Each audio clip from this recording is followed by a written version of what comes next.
अरे भाई, घरवाली से भला कौन नहीं डरता। एक अलग ही खौफ होता है घरवाली का। पति के लिए एक ऐसी ही कहानी है केरला के रिजो एंटनी की। इन भाई साहब ने पत्नी के डर से वो कर दिया जो कभी किसी ने सोचा भी नहीं होगा। साल 2025 की शुरुआत में केरल के त्रिशूर जिले के छोटे से कस्बे चालाकुड़ी का एक साधारण सा आदमी अचानक राष्ट्रीय सुर्खियों में छा गया। उसका नाम था रिजो एंटनी। बाहर से देखने पर वह किसी भी आम नागरिक जैसा ही लगता था। मध्यम कद काठी, सामान्य चेहरा और कोई क्रिमिनल रिकॉर्ड नहीं। लेकिन इस साधारण से इंसान के भीतर धीरे धीरे उबलता दबाव, कर्ज और आत्मसम्मान की लड़ाई उसे उस रास्ते पर ले गई जिसकी कल्पना उसके अपने परिवार ने भी कभी नहीं की थी। रिजो का परिवार शुरू से ही मेहनतकश रहा। उसकी पत्नी खाड़ी देश गल्फ में नर्स के रूप में काम करती थी। वहां से वह लगातार घर खर्च और बचत के लिए पैसा भेजती थी। यही पैसा घर चलाने का सहारा था। रिजो खुद भी पहले गल्फ देशों में मजदूरी करता रहा, लेकिन समय के साथ वह वहां से लौट आया और स्थायी तौर पर घर पर रहने लगा। शुरू में सब कुछ सामान्य था।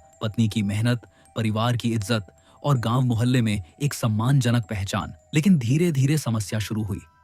पत्नी से मिलने वाला पैसा रिजो ने संभाल कर रखने के बजाय खर्च करना शुरू कर दिया। उसने निवेश के नाम पर कुछ असफल काम किए, दोस्तों रिश्तेदारों को पैसा उधार दिया और कुछ रकम अपने शौक पूरे करने में लगा दी। देखते ही देखते कर्ज का पहाड़ उसके ऊपर टूट पड़ा। बैंक और शाहूकार दोनों से उसने पैसे उठाए थे और अब स्थिति यह थी कि उसके ऊपर करीब 10 से 12 लाख रुपए का कर्ज हो गया। उसी बीच उसकी पत्नी का भारत लौटने का समय नजदीक आ रहा था। वह महीनों से अपने काम की छुट्टी तय कर चुकी थी। रिजो को मन ही मन में यह बात खाई जा रही थी कि अगर पत्नी को पता चला कि उसकी मेहनत की भेजी हुई रकम उसने बर्बाद कर दी और ऊपर से इतना कर्ज भी चढ़ा लिया, परिवार की इज्जत मिट्टी में मिल जाएगी। यह खौफ, यह अपराध बोध और यह दबाव उसे अंदर ही अंदर खा रहा था। कई रातें रिजो चिंता में जागकर बिताने लगा। वह सोचता रहा कि आखिर इस कर्ज से कैसे निकले। दोस्त मदद करने को तैयार नहीं थे।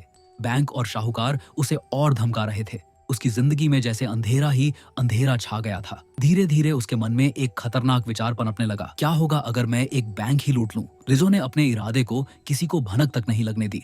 चुपचाप उसने चलाकुदी के पास स्थित फेडरल बैंक की पोटा शाखा को अपना निशाना बनाया। यह शाखा छोटे कस्बे में थी जहां सुरक्षा तंत्र कुछ खास नहीं था। उसने कई दिनों तक बैंक की रूटीन पर नजर रखी। कब गार्ड आते हैं, कब स्टाफ लंच पर जाता है, किस समय ग्राहक सबसे कम होते हैं, वह सब उसने नोट किया। अक्सर वह दूर से बैंक को देखता रहता था। हर दिन उसकी योजना और भी साफ होती जाती। फिर तैयारी शुरू हुई। रिजो ने अपने स्कूटर टीवीएस पर नकली नंबर प्लेट लगाई। उसने बाइक के शीशे निकाल दिए ताकि पुलिस पहचान न कर सके। उसने 3 लेयर कपड़े पहने ताकि लूट के बाद एक एक कर उतार सके और अपनी पहचान छुपा सके। चाकू उसने पहले से अपने पास रखा था ताकि जरूरत पड़ने पर बैंक कर्मचारियों को डराया धमकाया जा सके। 14 फरवरी 2025 की दोपहर, जब बैंक में ग्राहक कम थे और स्टाफ लंच के बाद आराम में था, रिजो अंदर दाखिल हुआ। उसके कदमों में एक ठंडी लेकिन खतरनाक साजिश थी। जैसे ही वह अंदर पहुंचा, उसने तुरंत चाकू निकाला और 2 कर्मचारियों को धमकाया। उनकी आंखों में दहशत साफ दिख रही थी। रिजो ने उन्हें धक्का देकर बैंक के डाइनिंग रूम और वॉशरूम में बंद कर दिया। अब पूरा बैंक लगभग खाली था। उसने कांच का शील्ड तोड़ा और सीधे कैश काउंटर की ओर बढ़ा। जल्दी जल्दी उसने नोटों की गुट्टियों बैग में भरी। हर पल उसके लिए सोने के बराबर था। उसे पता था कि एक पल की देरी उसके लिए गिरफ्तारी का कारण बन सकती है।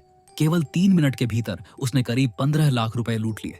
वह तुरंत बैंक से निकला, बाहर स्कूटर स्टार्ट की और पीछे छूटती सायरन जैसी खामोशी को पीछे छोड़ते हुए भाग गया। रास्ते में उसने कपड़े बदले, नकली नंबर प्लेट हटाई और अलग अलग गली रास्तों से भाग गया। सब कुछ इतनी सफाई से हुआ कि पहले कुछ घंटों तक पुलिस भी हैरान रह गई कि यह इतनी तेज और चुपचाप कैसे हो गया। पुलिस हर जगह का सीसीटीवी कैमरा चेक कर रही थी। पुलिस ने उसकी स्कूटी को ट्रेस किया। पुलिस ने देखा कि स्कूटी रोड से हटकर किसी सुनसान रास्ते में जाती है और फिर किसी और नंबर प्लेट की स्कूटी और अलग कपड़ी डढ़ों में कोई आता है। एक बार तो पुलिस भी यहाँ चकमा खा जाती है कि शायद यह कोई और होगा। उसने ऐसे ही अलग अलग जगह पर चेंज किया, लेकिन रिजो ने एक बड़ी गलती कर दी। उसके जूतों की डिजाइन बेहद यूनिक थी। वही जूते सीसीटीवी कैमरे में कैद हो गए। यही जूते उसने पहले भी पहने हुए थे और स्थानीय लोग उसे पहचानते थे।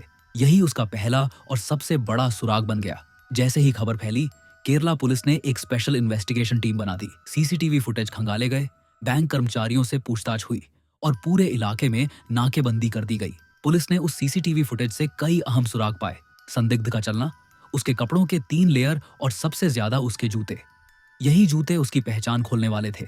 इसके अलावा पुलिस ने चलकुदी और आसपास के सभी टीवीएस स्कूटर मालिकों की जांच शुरू की। किस किस ने अपने स्कूटर से शीशे निकाले हैं, किसके पास नकली नंबर प्लेट हो सकती है, यह सब एक एक कर खंगाला गया। कुछ ही दिनों में पुलिस की जांच रिजो तक पहुंच गई। 16 फरवरी की सुबह पुलिस ने उसके घर पर छापा मारा और वहीं उसे गिरफ्तार कर लिया। उसके घर से करीब रुपये 10 से 12 लाख रुपए बरामद हुए। कपड़े और चाकू भी पुलिस को वहीं से मिले। पूछताछ में रिजो टूट गया। आखिर में उसने सब सच स्वीकार किया। उसने बताया कि यह डकैती उसने किसी लालच में नहीं, बल्कि अपने कर्ज चुकाने के लिए की थी। वह चाहता था कि जब उसकी पत्नी गल्फ से लौटे तो उसके सामने उसका कर्ज साफ हो चुका हो। लेकिन वह यह भूल गया था कि अपराध कभी किसी समस्या का समाधान नहीं होता। आज रिजो जेल की सलाखों के पीछे है। उसकी पत्नी की मेहनत, उसका परिवार और उसकी खुद की जिंदगी, सब उसकी एक गलती ने तबाह कर दी। उसकी कहानी हमें यह सिखाती है कि कभी कभी दबाव और मजबूरी इंसान को अंधे रास्तों पर ले जाते हैं, लेकिन वह रास्ते हमेशा बर्बादी की ओर ही जाते हैं। तो दोस्तों, कमेंट में अपन राय जरूर बताएं और ऐसी ही सच्ची कहानियों के लिए सब्सक्राइब जरूर करें। मिलते हैं अगली कहानी में। धन्यवाद।